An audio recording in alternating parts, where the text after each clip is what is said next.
뚱탑 특별 확장판 시작하겠습니다. 배종찬 인사이트K 연구소장, 김준일 사평론가, 윤희웅 오피니언 라이브 여론분석센터장 세 분 나오셨습니다. 안녕하십니까? 네, 안녕하십니까? 안녕하세요. 안녕하십니까? 자, 지금 속보로 계속 이종섭 호주 대사 귀국 얘기 저희도 좀 귀국한 듯 이렇게 킹스에서 표현을 좀 했는데 아직 귀국했는지 이건 확인은 안 되고 있습니다. 제가 그거 확인이 되면 다시 말씀을 드리겠습니다. 귀국을 안 한 거죠?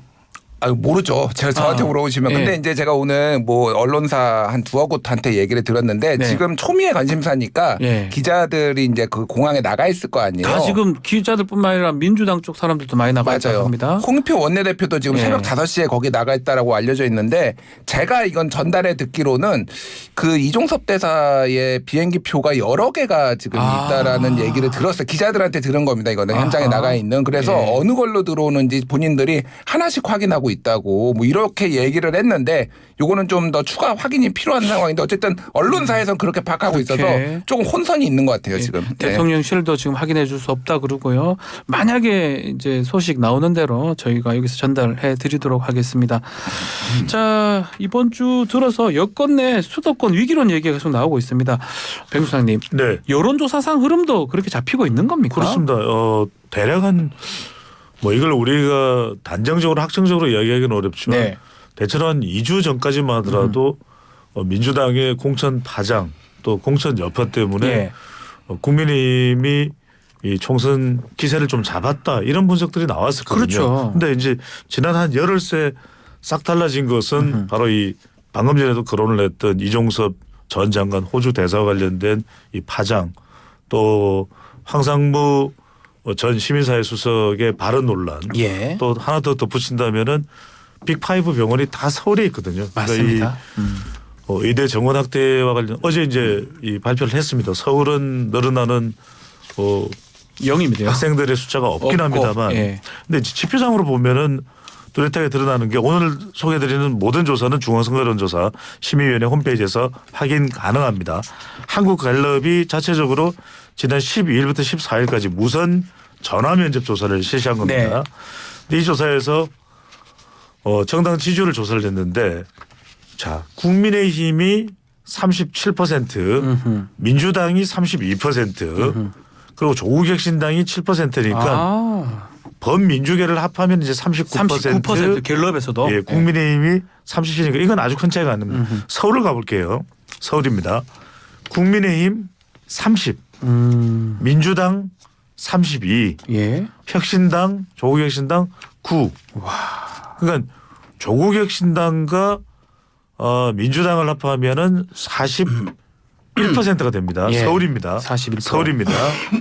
그다음에 국민의힘은 30인데 직전 조사에서 국민의힘이 서울이 얼마였는지 아십니까? 차이가 꽤 많이 난 걸로 제가 기억하고 있어요. 45입니다. 45가 지난 금요일 발표된 조사에서는 30으로 무려 15% 포인트가 달아났거든요. 그래서 이른바 서울 위기설이 나오고 이따가도 이제 시간 되면 소개해드릴 텐데 지역구의 여론조사도 서울은 좀 강할 것이라고 판단했는데 실제 발표된 조사 결과는 그렇지 않은 결과도 많이 지난주 여론조사 날짜는 언제입니까? 12일, 14일이라고 12일부터 14일까지로 제가 두 번을 말씀드렸어요. 그전 여론조사는 5일에서 7일. 5일에서 7일 조사. 알겠습니다. 제가 요거는 고론을 좀 말씀드릴게요. 그러니까 한국갤럽을 비교하는 게 조금 편해요. 왜 그러냐면 지속적으로 조사를 하고 같은 방식으로 하기 때문에 똑같이 하니까요, 제가 특정 여론조사를 좋아하거나 싫어하는 게 아니라 이게 비교하기 편해서 했다는 걸 말씀드리고 왜 수도권 위기론인지를 조금 더 말씀을 드릴게요. 그러니까 아까 전에 얘기했듯이 전전주 3월 첫째 주에 있었던 대통령 긍부정을 말씀을 드리면은 그때 대통령 긍정 39 그리고 부정 54 이거였는데 지난주 금요일에 발표됐던 3월 10일 14일 조사 이거에서는 대통령 긍정 36 부정 57 그래가지고 긍정 3%포인트가 빠지고 부정 3%포인트가 올랐어요. 그러면은 이거는 사실 뭐 갤럽치고는 많이 움직인 거긴 한데 뭐 그럴 수도 있지 약간 이렇게 생각하잖아요. 그런데 서울에서 전전주에 긍정 43, 부정 53이었는데 전주에 긍정 31, 부정 64. 아, 이 너무 차이 나는데요? 한 주 사이에 12%포인트가 서울에서만 빠졌어요. 그리고 이제 이념 성향별로 물어보잖아요. 진보냐, 중도냐, 보수냐. 전전주에 중도가 긍정 38, 부정 53이었는데요. 네. 이게 전주에 긍정 24, 부정 68. 아. 그래서 한 주 사이에 중도에서만 14%포인트가 빠졌습니다. 자, 그러면은 예. 제가 말씀드렸듯이 3월 5일에서 7일 조사한 거고 3월 10일에서 14일 조사한 딱 거잖아요. 1주 차이인데요. 1주 차이예요. 예. 이 중간에 뭐가 있었냐. 예. 3월 10일 날 이종석 변호사 출국했어요. 아. 그러니까 다른 걸로 설명하기가 어려워요. 물론 이렇게 의료 개혁이 네. 뭐 길어지는 거에 대한 네. 피로감도 있고 물가도 있고 있지만은 이 정도로 중도가 그리고 서울이 팍 움직여. 그러니까 서울이 많이 이제 중도화됐다라고 보면 될 것 같고 이 정도로 이제 사람들이 움직였다라는 거는 이종섭 대사 건 가지고는 이거 빼고는 이제 설명이 안 되니까 어제 급하게 이제 이게 귀국하는 걸로 지금 정리를 했다. 이렇게 아하. 뭐 보면 될 것 같습니다. 이게 소위 말하는 좀 틴 조사 이런 얘기도 하잖아요. 그것도 일단은 설명이 이제 안 된다는 요걸 거죠. 지금 한국갤럽 조사 네. 소개해드렸는데 전체 조사가 아닌 전국 조사 결과가 아니라 이제 서울 지역만 그렇죠. 대상으로 한 거니까 1,000명 정도로 하면 이제 180명 좀 넘는 상황이고 그렇죠.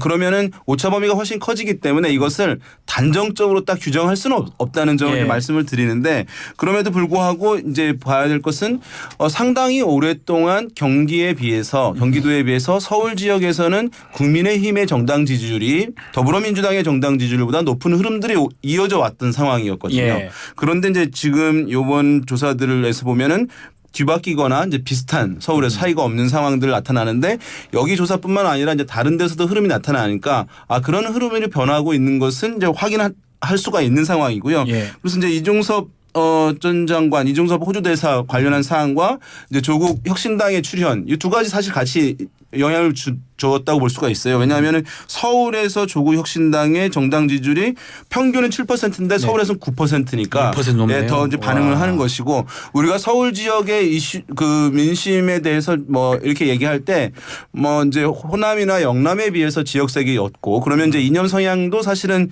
어디 치우친 부분들이 적고 그러면서 중도층이 많고 이슈에 민감하다 이런 표현을 이제 써왔어요. 그렇죠. 이슈에 그러니까 민감하다. 사실 서울만이라고 해서 서울만의 이유로 서울 민심이 변하는 경우는 많지 않고 어떤 전국적인 이슈가 있을 때 반응도가 좀 서울에 더 크게 나타난다라고 이제 볼 수가 있는 상황이니까 지금 그런 흐름을 이제 얘기할 수 있겠고 이것에 따라서 어쨌든 뭐 용산 대통령실이나 여당에서도 이제 긴장을 하는 것이고 선거에 우리가 뭐 매 앞에 장사 없다 이런 표현들도 얘기하는데 선거에서는 예. 이 민심 전화의 장사가 없는 것이거든요. 아무리 어떤 것에 대한 이제 의지가 강하다 하더라도 네. 선거를 코앞에 둔 상황에서 이렇게 민심이 변하면 그것을 이제 의견을 꺾고 반응을 해야 될 수밖에 없는 것이니까 최근에 이제 그런 황상무 수석의 뭐 사퇴 사임을 받아들인 것과 이종섭 호주 대사의 이제 입국 이런 흐름들은 이런 민심 변화에 불가피하게 반응할 수밖에 없는 상황이 되었다 이렇게 보겠습니다. 자, 황상무 수석 사퇴했고요. 어제 자 이종섭 대사 오늘 뭐 이러면 귀국할 것 같은데 여론 변화 이제 유도할 수 있을까요? 그러면? 또 이제 반전 모멘텀은 만들어졌다고 봐야 되겠죠. 그러니까 세 가지가 방금 전에 김준일 대표나 윤희욱 센터장도 이야기를 네. 했듯이 국민의힘으로서는 악재로 다가온 것이 이종섭 전 장관 호주 대사 관련 건, 그다음에 황상무 전 시민사회수석 건, 그다음에 마지막으로 이제 의대 정원 관련된 의대 정원도 있죠. 그렇다면 이제 네. 일단 의대 정원 부분은 해소가 안 됐지만 두 가지는 해결이 됐기 때문에 뭐 그런 대로 이건 뭐 유권자들의 정치 성향에 따라 평가는 다르겠습니다만 조금 이제 국민의힘이 몰려있던 수세에 몰렸던 국면에서 이걸 이제 반등할 수 있는 모멘텀은 잡았다. 이제 남아 있는 건 이제 본격 선거전에 들어가면 이제 뭐 서로 간에 공격도 하고 그렇죠. 또 공약도 나오겠습니다만 중요한 이제 총선에 영향을 미칠 만한 변수로는 아까도 말씀드렸지만 서울 민심 변화에 이 빅5 병원과 관련된 부분도 영향을 안 주지는 않았을 거예요. 네. 그렇다면 이 부분이 어떻게 해결되느냐 수습 국면으로 가느냐 아니면 윤석열 대통령이 더 단호한 의지로 25일 서울 또 연세대 의대 교수들이 사직 동반 다 집단 한다니까요. 예. 사직서를 제출하느냐 이게 이제 굉장히 분수령 저는 총선 때까지 한 3-4번의 분수령이 있을 텐데 건데, 예. 지금부터 오늘 시점 이후로 첫 번째 분수령은 25일이 될 가능성이 상당히 높을 겁니다. 물론 의과대학교 이종섭 전 예. 장관이 공항에 도착하는 이 국면도 상당히 중요한데 이건 일단은 귀국은 한 거니까 귀국은 할 거니까 이제 이 의대 관련된 이 기점이 되는 25일이 중요할 거예요. 다만 이게 예. 보면은 예. 황 수석의 사태와 이제 이종섭 대사의 귀국을 하게 되면은 이게 이제 추가적 악재인데 추가적인 악화를 막는 효과는 이제 있을 수는 있겠습니다. 그런 면에서 긍정적인 측면이 있겠고 악재를 좀 진정시키는 효과는 있을 텐데 네. 이게 반전으로 바로 이어질 수 있을지에 대해서는 이제 다소 좀 불명확한 부분이 있어요. 왜냐하면 다시 이제 출국하냐 마냐 또 이 사안이 지금 집중적인 조명을 더 받을 수밖에 없는 상황이거든요. 예. 그러면서 그냥 뭐 진정 정도 효과는 있을 텐데 이제 반전으로 바로 이어진다고 보기는 당장은 쉽지는 않은 상황 좀 같습니다. 전에 말씀하실 때 한 주 만에 그래도 여론이 확 뛰었으면 또 한 주 만에 또 여론이 또 확 돌아올 수도 있는 거 아닙니까? 이게 그러니까 이게 두 분의 이제 표현에 따르자면은 반전 국면으로 들어섰다. 네. 그리고 추가 하락은 이제 막을 수 있다. 근데 저는 좀 더 국민의힘 입장에서 비관적으로 봐요. 왜 그러냐면은 자 이제 김건희 여사 리스크가 있을 때 사법 리스크 뭐 이제 뭐 여러 가지 명품백이라든지 이제 도이치모터스 주가 조작 요거가 있을 때 가장 효과적으로 대응했던 거는 사라지는 거였어요. 안 보이는 거였어요. 예. 자, 오늘 벌써 자 보십시오. 모든 언론과 정치권이 지금 공항에 다 나가 있어요. 예. 그래서 뭐 이제 25일에 이제 공관장 회의 열립니다. 네. 그것도 원래 한겨레가 단독 보도한 건데 원래는 지난해 7월하고 9월에는 다 그 화상회의로 했대요. 했다 화상으로 했죠? 했는데 예. 갑자기 이제 이거 잡았다. 어제야 급하게 잡은 이제 국민들이 어떻게 반응할지도 봐야 되고 그러면은 이제 이종섭 대사 집 앞에 기자들이 이제 소위 말하는 전문 용어로 뻗치게 들어갑니다. 예. 거기에 이제 약간의 거짓골을 하고 이제 거기 앉아가지고 한마디 듣기 위해서 고생 굉장히 기자들 많이 해요. 저도 해봐서 아는데 그게 매일같이 이제 나오면 나오는 대로 안 나오면 안 나오는 대로 25일 날 이렇게 그 중요한 건 뭐냐면은 선거가 너무 긴박해요. 얼마 남지 자, 않았어요. 그 사전 투표까지 14일입니다. 딱 2주 남았으니까 2주 남아요. 이제? 그리고 20일 본투표 20일 남았어요. 예. 제가 말하는 거는 이 와중에 기사가 지금 계속 나올 거 아닙니까? 예. 이거를 안 보여야지 이종섭이 안 보여야지 사실은 이게 뭐 반전이 됐든 추가 하락을 막는 건데 지금 상황은 그게 매우 어려워졌다. 그래서 사실 용산 제가 전에 듣기로는 대통령실에서 그거를 고민했다라는 거예요. 지금 들어가면 이게 해결이 돼? 아하. 약간 그러니까 추가적으로 이런 악재들이 계속 발생할 가능성이 있지만은 당에서 너무 강하게 이거 빨리 들어와야 된다라고 하니까 이렇게 된 건데 이게 저는 앞으로도 계속 이슈 지금 민주당에서도 그래서 지도부가 지금 공항까지 간 게 이거를 예. 끝까지 지금 이슈화 시키겠다라는 거잖아요. 그런 그럴 뜻이 가능성이 보인다. 그래서 이게 계속 악재로 남을 것 같아요. 제가 보기엔. 네. 이제 네. 선거 전에 이제 여론들이 출렁인다 이제 얘기를 많이 하잖아요. 그래서 최근에 이제 그런 현상들이 있었는데 이것이 선거일이 다가오면 다가올수록 그 출렁임의 뭐 변동폭은 줄어들 수밖에 없습니다. 네. 왜냐하면 양측이 이제 치열하게 캠페인을 전개하는 상황이고 유권자들이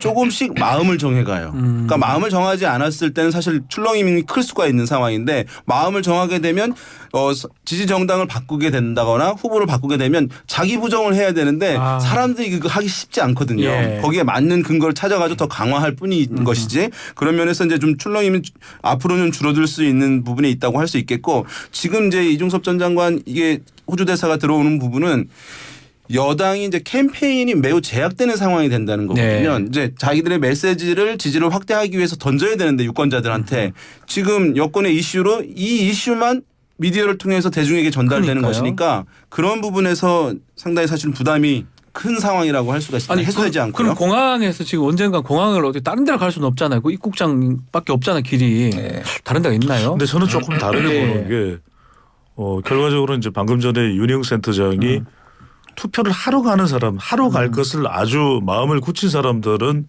대체로 어디에다가 투표할 것을 정한 사람들이 많을 거예요. 근데 네. 이제 이번 총선의 특징은 대선하고 다르게 투표를 해야 될지 말아야 될지에 대한 고민도 지금 굉장히 많아요. 네. 그러니까 이제 투표를 하러 가야 되는 사람들이 국민의힘에 대한 지지 의향을 가지고 있다가도 이종섭 또 황상무 또 의대 정원 갈등 이런 것 때문에 안 갈 수도 있었던 것이 좀 해소되면 그래도 이제 갈 여지가 이제 열릴 수 있다는 것. 또 하나는 좀 이제 한동훈 효과가 좀 정체되는 시점이었거든요. 예. 지난 한 열흘 정도가. 그런데 결과적으로는 한동훈 위원장이 강조하는 건 그거잖아요. 결국 대통령실 받아들일 수밖에 없지 않느냐. 그러니까 총선에 지면은 대통령의 자녀 임기 3년도 상당히 불안할 수밖에 없다. 어떻게 되겠어요? 이 범민주 계열에서 가만히 생각하면 바로 들고 나올 게 그렇죠. 윤석열 대통령 탄핵일 거예요. 또 퇴진운동일 거예요. 이제 그 부분을 강조하면서 이게 이제 조국혁신당이 아직도 계속 뿜뿜하고 있습니다. 근데 뿜뿜하는데 공식 선거운동 국면에 들어가서 이게 이제 이념에서 다시 인물 대결 구도로 오면 한동훈 위원장이 사실상 후보자들을 대체하는 후광 효과가 얼마나 나올 수 있는지 저도 이건 뭐 알 수 없습니다. 측정이 네. 쉽지 않은 거기 때문에 그 효과가 나오느냐에 달렸는데 그 반전에 고삐는 잡았다 일단. 왜냐하면 황상무 또 이종섭 이종섭? 문제가 해결 안 됐으면 이건 정말 더 이제 수렁 속으로 들어가는 걸 거예요. 그런데 이제 그 적어도 해결에 대한 돌파구는 열렸다고 봐야 되겠죠. 지금 외교부 공식 입장 나왔는데요. 이종섭 호주 대사가 오전 9시 50분에 도착을 한다고 합니다. 이게 그냥 입국장을 나오지는 않을 거고 기자회견을 할지 하고 이거 어떻게 또 어떤 얘기가 나올지 이런 것도 좀 궁금합니다. 공식 기자회견을 하기는 좀 아하. 굉장히 부담스러웠고요. 본인도 여기서 예. 뭐 할 말이 뭐가 있겠습니까? 다만 이제 원칙적으로 이제 정부하고 조율을 하겠죠. 그러니까 외교부나 예. 뭐 이쪽에 이제 조율을 해가지고 정제된 얘기를 할 텐데, 그러니까 그거를 그 이상을 원하잖아요. 지금 그렇죠. 언론도 원하고 국민도 다 원하고 그렇게 하니까 원하죠. 아까 말씀드렸다시피 그러면 이제 대구로 가실 거 아니에요. 뭐 대구로 가도 어디로 이제 숙소로 갈 거 아니에요. 네. 여기에 이제 취재 차량이 한 20대가 붙습니다. 그러면 제가 이건 많이 해봐서 아는데 네. 추격전이 펼쳐져요. 여기서. 예전에 그런 예, 것들 예. 장면들이 기억이 나네요. 예. 그래서 이게 아까 말씀드렸듯이 이게 간단한 문제가 아니다. 지금 여론 집중도가 떨어질 기미가 보이지 않아요. 지금. 하나 더 보면 지금 비례대표 문제로 한동훈 위원장하고 이철규 의원이 좀 갈등하는 충돌하는 모습도 보였는데 이것도 여론에 영향을 줄까요? 영향을 주죠. 예. 이제 이 부분은 사실은 지금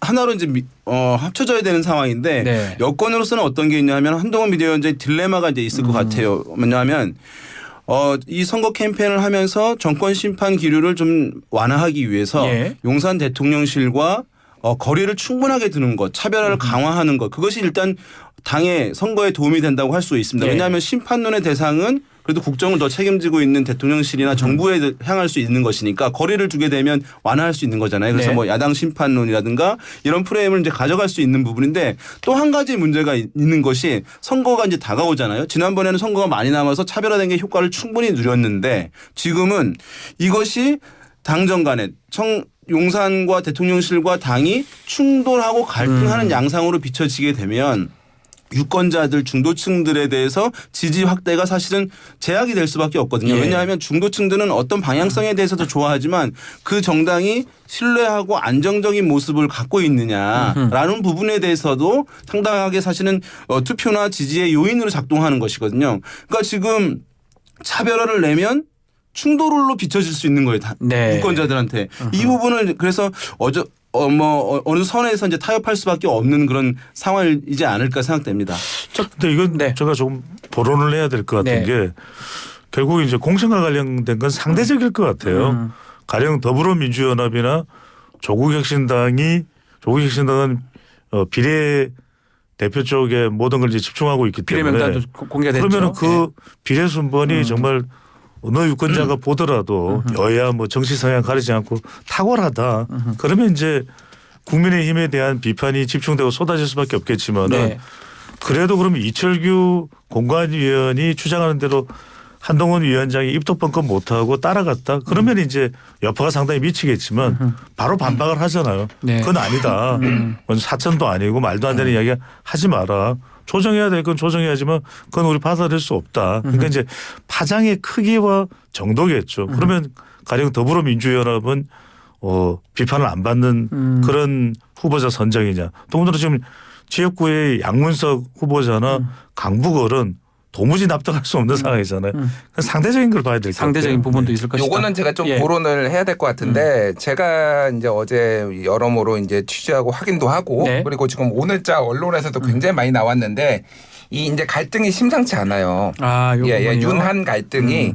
그래서 오늘자 중앙일보 기사를 보면은 대통령이 비례명단 받아보고 뭐 이렇게 여권 관계자 말인데 윤 대통령이 비례명단에 본 뒤에 내가 너무 사람을 믿었다 취지로 배신감을 토로했다라는 거예요. 그러니까 쉽게 얘기를 하면은 여러 가지 이제 이 당에서 요구를 했던 것들이 그러니까 사실 이게 조율을 해가지고 해야 되는데 일방적으로 너 따라라, 너 잘라라, 이종섭 잘라라, 뭐 이렇게 황상무 잘라라 이런 식으로 한 것에 대해서도 굉장히 인사권을 침해받았다라고 느끼는 데다가 비례명단까지 있어가지고 네.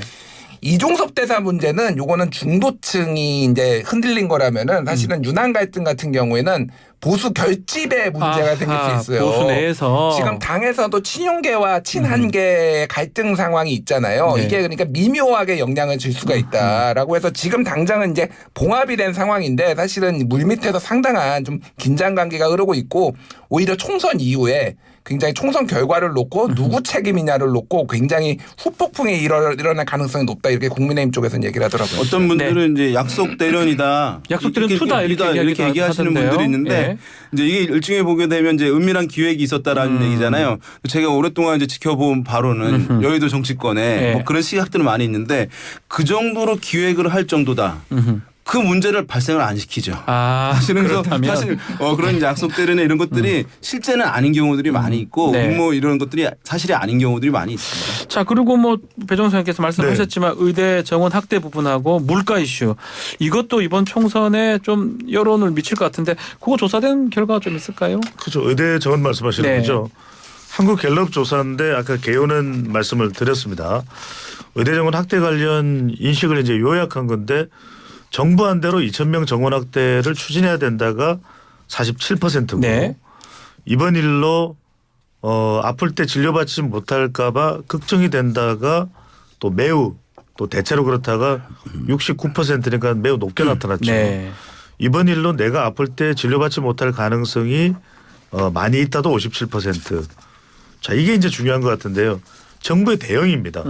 의사계나 또 의사계의 반발, 의료계의 반발이죠. 의료 공백 등의 대응을 잘하고 있다라고 하는 응답이 잘하고 있다가 38%. 예. 정부 대응이 잘 못하고 있다가 49%이기 때문에 저는 이 부분이 이제 상당히 중요할 것 같아요. 그래서 뭐 한동훈 대 윤석열 대통령 사이에 지금 관계가 그럼 충돌이 안 일어날 수 없는 상황은 아니겠죠. 왜냐하면 뭐 대통령이 뭐 바뀌라 한다고 해서 쉽게 바뀌는 상황이 아니잖아요. 역대도 다 마찬가지입니다. 네. 그러니까 이제 한 위원장으로서는 총선을 지금 진두지휘하고 있는 상황에서 그런 부분에 본인의 또 당의 입장을 대변하지 않을 수는 없는 것일 테고 남아있는 게 그래서 이 이슈일 것 같아요. 그래서 민주당에서도 의대 정원이 갈등에 봉착될 때 어느 순간에 마치 약속 대련을 기획이나 한 것처럼 한 위원장이 나설 것이다라는 얘기를 하지만 지금은 약속 대련이나 기획과 무관하게 그 시간이 나서야 될 수도 있는 상황일 것 같아요. 왜냐하면 예. 점점 악화 일로로 가고 있거든요. 그러니까 정부의 의지가 단호한 부분에 대해서도 점수를 주는 국민들도 있겠지만 유권자들도 있겠지만 하여튼 선거를 앞두고 많이 부담되는 것만은 분명해요. 국민의힘으로서는. 그렇다면 이 부분에 대해서 뭐 한동훈 위원장이나 국민의힘 한 위원장을 계속 거론할 수밖에 없는 것은 결국 이번 총선에 국민의힘은 한 위원장에 달려 있어요. 그래서 이걸 해결하느냐 해결하지 않느냐가 다시 한 번 더 분수령이 될 수가 있는 거죠. 요거는 제가 예. 보론을 잠깐 드리면 아까 전에 얘기했지 한국 갤럽 그러니까 지난주 이제 조사에서 보면은 그 대통령 긍정평가 1위가 의대 증원 문제였어요. 긍정평가가. 그런데 그게 그 퍼센테이지가 23%였거든요. 예. 근데 전전주 보다 5%포인트가 빠진 겁니다. 그러니까 쉽게 얘기를 하면 이게 한 달이 넘어가면서 점점점 사람들이 이거에 대해서 피로감을 느끼고 있다라고 네. 보면 될 것 같고 이게 똑같은 얘기가 반복되는 걸로 느꼈잖아요. 사실은 정부가 어제 이제 결단을 내려가지고 지방에 쫙 2,000명 배치해버렸잖아요. 그렇죠. 그러니까 여기 더 이거 끌면은 문제가 생기겠다라는 정무적 판단이 들어간 것 아니냐 많은 전문가들이 그렇게 얘기를 하고 있습니다. 그래서 지금 오늘자 동아일보 사설 제목을 좀 말씀드릴게요. 의대 증원 2,000명 대못 이제 책임은 정부로 이렇게 했어요. 넘어갔다. 근데 이제 책임이. 어쨌든 2,000명은 이제 딱 확정했으면은 예. 이제 의협에서도 지금 정권 퇴진 운동 하겠다 뭐 이런 얘기까지 거론될 정도로 지금도 악화된 상황이고 네. 이거를 그럼 어떻게 조율할 것인가가 이제 정부가 이제 국민들은 그걸 보는 거죠. 문제 해결 너의 문제 해결 능력을 보여줘. 이제 늘린 건 알겠는데 이게 이제 관건이 될 것 같습니다. 관건이 될 것이다. 물가도 한번 봅시다. 물가 이슈도 상당히 좀 문제가 되는데 대통령 하나로마트 양재점에 갔을 때 그 800 얼마인가요? 875원인가요? 그 대파 가격 두고도 논란이 되고 있는데 물가 이슈도 이게 쉽게 잠잠해지지 않을 것 같습니다. 그렇죠.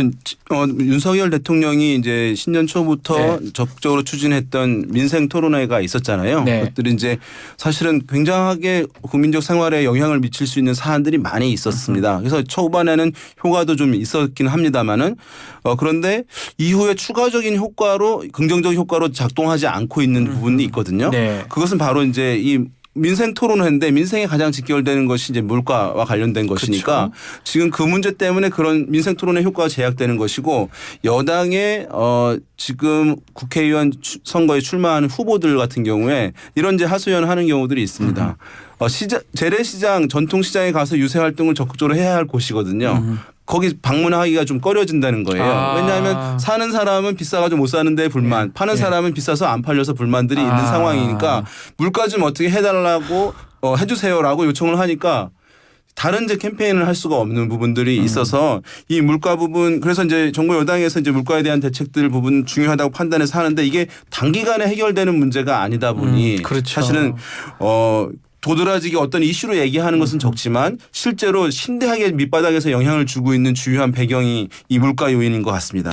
자, 뭐 우리 네, 김주 제가 대표 얘기를 하고 싶어서 하시는 것 같아서. 그 하나로마트 양재점에 이제 사흘 전에 대통령이 갔을 때 원래 그 전에 직전에는 2,760원이었는데 이게 875원이 됐다. 대통령은 들고 합리적이다 얘기했다. 이렇게 얘기해서 이게 논란이 됐잖아요. 일단은 왜 바꿨느냐. 대통령이 하나로마트가 대통령의 눈과 귀를 가리는 거냐. 막 이런 논란도 있었어요.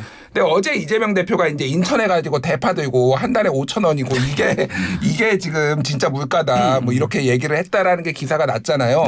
사실은 이 부분은 대통령실에서 너무 모르겠습니다. 뭐 이거 뭐 대파 가격을 조정하지는 않았겠지만 정무적으로 조금 좀 잘못 판단을 한 것 같아요. 사실은. 그러니까 왜냐하면 875원은 말이 안 되거든요. 그렇죠. 대파 사보신 분들은 알겠지만 한 달에 한 줄기도 아니고 그러니까 1,000원 이하면은 다 농민들 갈아 엎어야 된다라는 거예요. 기사를 보면은. 그러니까 이분은 이런 식으로 사실은 이게 역공을 당하는 어떤 이런 프레임들이 나온다라는 게 이게 좀 정무적으로 지금 잘 작동하고 있는가 대통령실이 사실 이런 부분을 지적을 안 할 수가 없을 것 같아요. 짧게 말씀드리면은 우리가 뭐 선거 공학적으로나 선거 전략적으로는 인정할 건 인정하면 되거든요. 그냥 물가 요인이라는 것이 그러면은 정부에만 오롯이 책임을 물을 것이냐 그건 아닙니다. 뭐 여러 가지 뭐 글로벌 수급의 문제도 있고 요인이 있겠죠. 작황도 있고 그렇다면 이렇게 뭐 상황이 안 좋다. 하지만 어려움이 있지만 정부가 할 수 있는 역할을 한번 최선을 다해보겠다.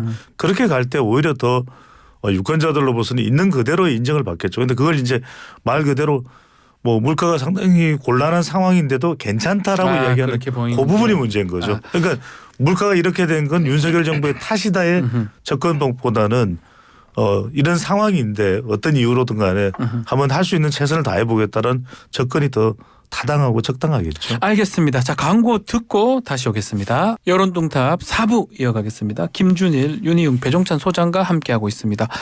자, 3부에서 김준일 시사평론가가 얘기했던 의협 정권 퇴진 운동 부분 정확하게 말씀드리면 주수호 홍보위원장 개인이 이제 언급한 내용이고요. 의협의 공식 의견은 아닙니다. 그것은 좀 정정을 하겠습니다.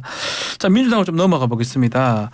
이 국민의힘에서는 이 정권 심판론 기류를 꺾어보려고 하는 것 같은데 조국 혁신당 출연 이게 정권 심판론을 더 활성화시키는 계기가 되는 거 아니냐 이렇게 얘기가 되는데 그렇죠. 어떻게 봅니까? 조국 혁신당이 지금 비례대표 정당 투표에도 뭐 괄목입니다. 괄목. 괄목입니까? 괄목하는 상황인데 그런 상황에서 지금 조국 혁신당의 등장, 조국 대표의 등장이 좀 가라앉았던 윤석열 대통령 또 윤석열 정부 또 정권 심판론 정부 견제론을 부각시켰다고 봐야 되겠죠. 그게 가장 큰 이유고 사실 국민의힘으로서는 위험 요인이에요. 왜냐하면 지역구는 어떨지 모르겠습니다. 지역구는 뭐 민주당에서 도움이 된다고 이제 주장하는 것은 비례 투표를 조국 혁신당 하기 위해서 나왔던 유권자들이 지역구 정당을 결정 못했더라도 결국 찍어야 된다면은 민주당을 찍지 않겠냐 이렇게 하면 그보다는 비례 투표입니다. 비례 투표가 뭐 통계를 먼저 말씀드리면 지난 4년 전에 비례대표 득표율 의석 배분 결과를 보면 21대 총선입니다. 미래한국당 보수정당이죠. 19석. 그다음에 더불어시민당 더불어민주연합 성격이 강하다고 봐야 되겠죠. 17석이에요. 그다음에 정의당 뭐 5석, 국민의당 3석, 열린민주당 3석 이런데 지금 이 조국혁신당의 지지율 상태라면은 거의 더불어민주연합하고 함께한 거의 30석 정도, 30석까지 갈 수 있다고요? 30석 이상도 될 거예요. 지금 현재 지금 상황이 지금 현재 지지율 나오는 걸 대체적으로 이제 합산해서 망라해서 분석을 해보면 그러면 미래한국당으로서는 이 4년 전에 미래한국당의 19석이지만 지금 국민의 미래 같은 경우에도 아주 큰 차이가 안 날 겁니다. 그럼 열 몇 석. 그러면은 전체 의석수에 미치는 영향이 이 비례투표 의석만 가지고도 만만치가 않거든요. 네. 그러니까 이게 뭐 지역구를 떠나서 전체 의석수 합산 결과를 산출할 때도 조국혁신당의 등장이 윤석열 심판론도 부각시켰죠. 두 번째, 비례 의석수에도 범민주 계열이 지난 총선보다도 오히려 더 많아질 수도 있는 거죠. 네. 이게 타격인 거죠. 그러면 정권 심판론 구도로 보면 민주당 입장에서는 조국혁신당이 아주 좋은 우분이 되는 거 아닙니까? 이제 부정적인 효과는 이제 비례의석에서의 이제 더불어민주연합이 적게 의석을 얻게 되는 것이니까 네. 이제 그것이 부정적인 타격일 수 있겠고 긍정적인 효과는 아까 말씀하신 이제 정권 심판론이 위축되어 있던 것들이 이제 다시 좀 열리게 하는데 효과를 준 측면이 있는데요. 네. 실제적으로는 또 지역구에도 긍정적인 민주당한테 좋은 영향을 주는 것 같아요. 왜냐하면 보수 성향층과 진보 성향층의 이제 투표 행태가 좀 다른데요. 보수 성향층은 어떤 상황 변경에도 불구하고 투표 참여율이 좀 비교적 일관되게 나타납니다. 어르신들이 좀 많기 때문에. 네. 그런데 진보 성향층의 특성은 이 선거가 좀 의미 없다, 질 것 같다라고 하게 되면 아예 투표에 안 나가게 됩니다. 그래서 지난 지방선거 민주당이 참패했을 때 네. 투표율이 갓 50% 넘겼거든요. 그러니까 지방선거와 총선의 투표는 최근 트렌드들은 60%를 넘는 거예요. 네. 네, 그런데 민주당의 진보정 계열 정당이 참패할 때는 투표율이 낮은 것이니까 그런 상황에서 비례해서 선택권이 하나 주어지게 되면 불참하려던 사람들이 투표장에 나가게 되고 그러면 지역구에 후보는 없으니까 민주당의 후보를 찍게 되는 효과가 있으니까 그런 면에서 봤을 때는 또 민주당으로서는 주목도에서 약간 비켜 있어서 좀 아쉽다고 생각하는 부분이 있을지 모르겠습니다만은 실리적으로 봤을 때는 뭐 나빼드다라고 하는 측면도 있지 않을까 생각됩니다. 긍정적이다. 자, 그렇지만 뭐 지민 비조 이제는 비민 지조 뭐 이렇게 얘기를 하긴 하던데. 비조 지민 그렇게 얘기하던데. 힘드네요.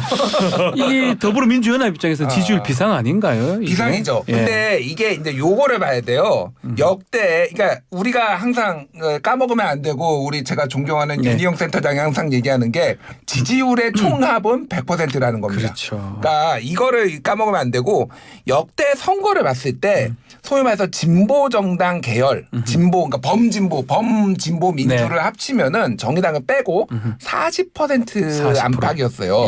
예를 들면은 지난번에 2020년에 더불어시민당이 33.4% 그리고 열린민주당이 5.4%. 그럼 합치면은 38.8 뭐 이 정도예요. 그러니까 39 정도 나왔습니다. 자, 그런데 이게 중도 쪽으로 확장이 되면은 조금 얘기가 달라져요. 무슨 얘기냐면은 2016년에 같은 경우에는 민주당이 25, 국민의당이 26이 나왔어요. 그때 새누리당이 33 나왔거든요. 제가 말씀드린 건 두 개가 중도가 포지션이 겹치면은 이게 50%까지 나올 수도 있는 거예요. 그러면 자, 조국혁신당의 이 정당의 성격을 진보로 볼 것이냐, 중도로 볼 것이냐, 중도의 유권자들이 얼마나 표를 주느냐, 요게 지금 관건이라는 거예요. 근데 지금 여기 여론조사를 보면은 사실 너무 높아요. 그러니까 무슨 얘기냐면은 조원 CNN과 스트레스 뉴스 의뢰로 3월 16일에서 18일 무선 자동응답 AR에서 조사한 건데 내일이 국회의원 선거날이라면은 조국혁신당의 30.2, 더불어민주연합의 19.2거든요. ARS 조사가 조국혁신당이 더 잘 나오는 경향이 있는 거를 감안을 하더라도 두 정당을 합치면 50이에요. 네, 거의 50이죠. 50이에요. 그러니까 이게 그런데 일반적으로 조국혁신당의 성격은 중도보다는 강성진보 쪽으로 생각하시는 분들이 많은데 민주당에서 실망해서 이탈하신 분도 지금 조국혁신당이 가니까 그 중간적 성격이 있어요. 그러면은 소위 말해서 범진보 파이를 키우는 데는 확실히 효과가 있다라는 거고 제가 보기에는 지금의 이 정도까지는 끝까지 가기는 좀 어렵다. 지금 민주당에 세게 견제가 들어갔거든요. 박지원 전 국정원장 지금 경고 조치 받고 이제 뭐 여러 가지 이제 민주당에 지금 위기감이 있다라고 본다라면 조금 조정 국면에 좀 들어가면서 갈등이 좀 지속될 가능성이 있어 보입니다. 그럼에도 불구하고 어느 정도 선전할 것이다. 그래서 뭐 이것도 좀 비속어 같기는 몰빵론, 비패론 이렇게 얘기를 하는 것 같아요. 뭐 민주당은 좀 몰빵해달라. 또 조국 대표는 비패 같이 좀 나눠서 먹으면 안 되냐. 알아서 맛있는 거 먹어라. 이런 것 같아요. 어쨌거나 뭐 김준일 대표나 윤희영 센터장의 분석을 종합해 보면 저도 뭐 크게 다르지 않습니다. 그러니까 뭐 비례 의석까지 판단한다면 범민주 계열은 어쨌거나 간에 파이가 확대된 거죠.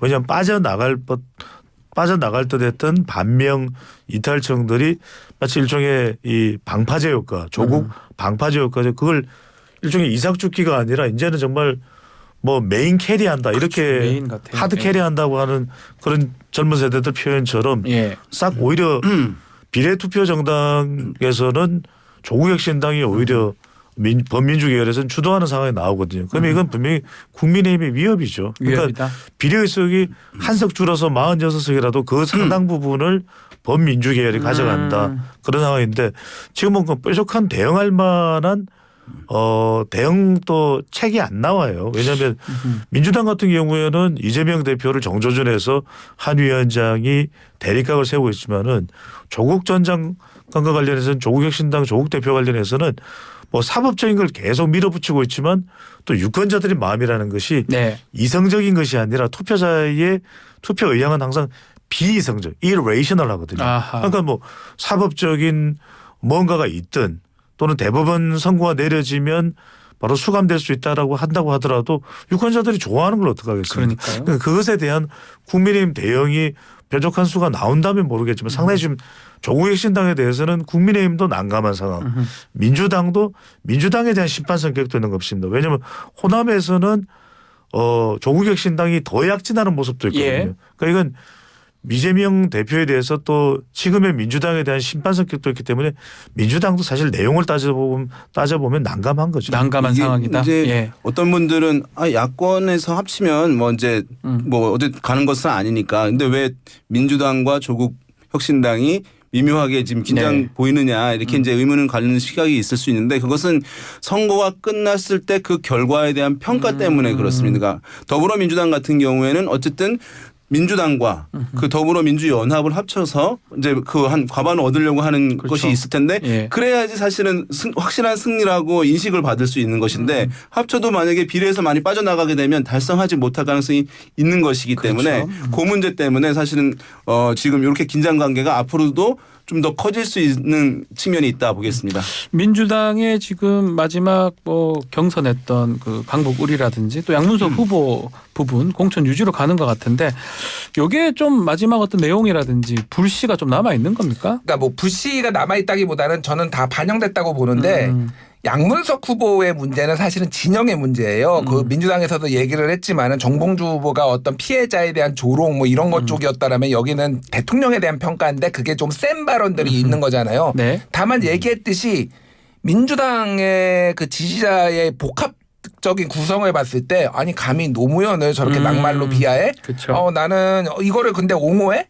이재명 대표가 옹호한다고? 나는 저 조국혁신당으로 갈 거야. 이렇게 추가 이탈이 되는 효과가 있어요. 그러니까 사실은 비례에 대해서 좀 단호하게, 그러니까 좀 더 표를 가져오려면은 양문석을 쳐내는 게 맞다 정무적으로. 그런데 또 뭐 지도부 입장에서는 추가적으로 계속 뭐 공격이 들어오고 뭐 이런 것들을 선을 좀 그으려고 하는 건데 결과적으로 보면은 이거는 조국혁신당에 좀 더 힘을 실어주는 그런 판단이 될 수밖에 없다. 근데 이제 추가적으로 뭐 더 이탈한 게 아니라 이미 다 반영이 됐다 반영이 된 이렇게 것이다. 그럼 보면 될 것 같습니다. 민주당이 보면 지난 주말만 해도 153석 플러스 알파 뭐 이런 얘기도 했는데 또 그제부터는 백중세라고 그러면서 일당학 어렵다 이런 얘기를 하고 있어요. 이게 전략입니까 아니면 진심입니까? 저는 이게 지역의 미묘한 변화. 그러니까 국민의힘의 악재가 덮치면서 지역구의 여론조사도 요동치고 있어요. 그러니까 예. 뭐 의뢰이 또는 당연시 국민의힘 강세일 걸로 생각했던 지역도 그렇지 않아 보이는 곳도 네. 생기거든요. 예.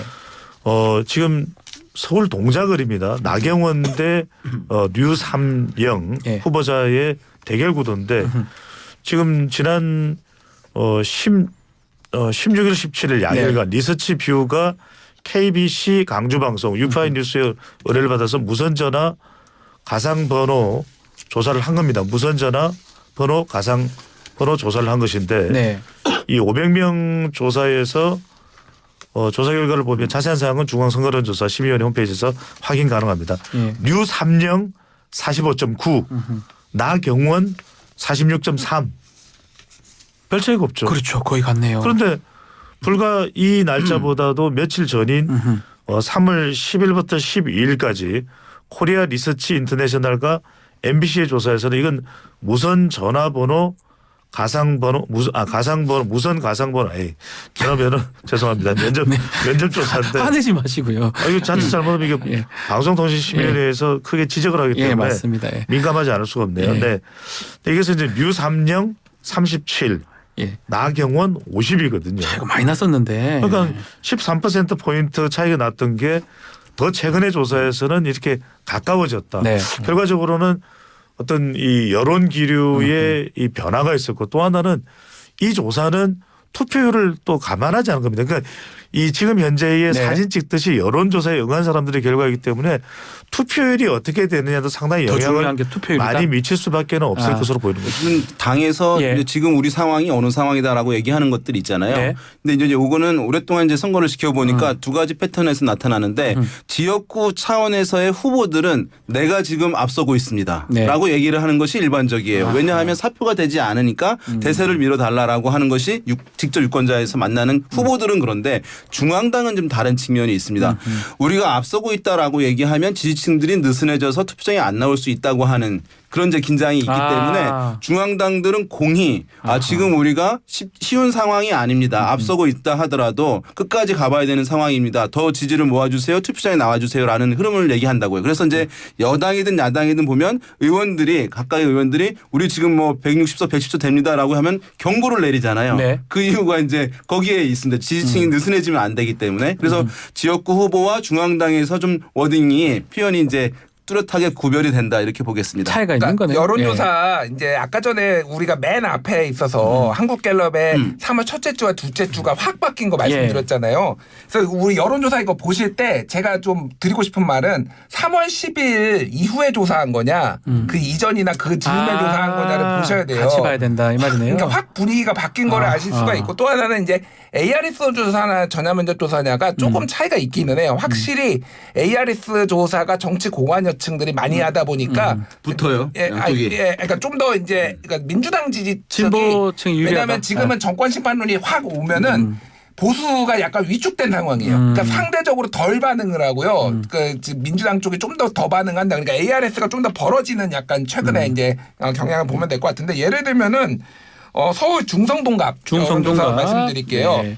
자, 윤희수. 예. 한국갤럽 여론조사인데 네. 중앙일보가 그래서 3월 13일에서 14일 이게 이제 10일 직후기는 한데 그때 전현희 39, 윤희숙 39 네. 동률이었어요. 동률이었는데. 그런데 이게 이제 이거는 전화 면접이죠, 당연히. 그런데 아까 전에 말씀하셨던 KBC 광주방송 UPI 뉴스 의뢰로 리서치뷰 이거는 ARS 조사거든요. 이거는 3월 16일에서 17일이니까 좀 더 최근이에요. 예. 전현희 50.9, 윤희숙 38.2. 너무 차이 나는데요. 그러니까 이게 확 차이가 났잖아요. 이게 두 가지. 그러니까 이종섭 역량하고 ARS 조사 역량 이게 같이 좀 뭐 있겠는데 하여간 최근의 흐름들은 전체적으로 수도권이나 이런 데서 지금 민주당 후보들이 좀 앞서는 여론조사가 많이 나온다 이렇게 보시면 될 것 같습니다. 오차 범위 밖에 있다 이렇게 말씀을 드리고요. 자, 뭐 짧게 우리 좀 오늘 거론을 못했는데 이준석 대표나 이낙연 대표도 지역구 출마를 했잖아요. 네. 상황이 좀 어떻습니까? 짧게 좀 짚어주시면 좋을 것 같습니다. 그래서 뭐 이낙연 이준석 양 대표 다 지금 뭐 만만치가 않은 것 같아요. 왜냐하면 제3지대. 지역구도가 짧게 말씀드리면 경기도 화성 동탄 을에 출마를 하고 있는 것이 이준석 대표죠. 그러니까 지금 당내 상황도 녹록치가 않은 것이 비례 후보자 선정 관련해서도 좀 파장이 일어나고 양양자 의원은 탈당을 했죠. 뭐 선언을 했는 것 탈당을 같습니다. 선언했죠. 그런 상황이면 이제 당 지지율 탄력받기가 쉽지 않으면 결국 화성 동탄에서 개인기로 승부해야 되거든요. 그런데 지금 나오고 있는 여론조사의 그냥 구조만 말씀드립니다. 국민의힘 후보와 좀 나눠 가져가는 그런 상황이에요. 그러면은 사실상 이 지역구에서는 민주당 후보가 어부지리를 반사이익을 더 가져가는 셈이 돼버리거든요. 그 부분 되고 광주는 광산 을에 출마하고 있는 것이 이제 본인의 고향이 이낙연 대표의 영광, 전라남도 영광과 가까워서 이제 이 광산을을 선택했다는 분석이 나오는데 이 점도 사실 민주당이 호남은 많이 결집이 되어 있는 상태라서 지역구 돌파가 쉽지가 않죠. 알겠습니다. 자, 탈당 선언을 하지 않았고 양양자 의원 기자회견을 이제 할 예정이라고 지금 합니다. 그리고 오늘 소개해드린 모든 조사 중앙선거 여론조사 심의회 홈페이지를 참조하시면 되겠습니다. 10초만 마쳐야 될 것 같은데. 알겠습니다. 네, 알겠습니다. 자, 김준일, 윤희용, 배종찬 소장과 함께했습니다. 감사합니다. 네, 고맙습니다. 고맙습니다.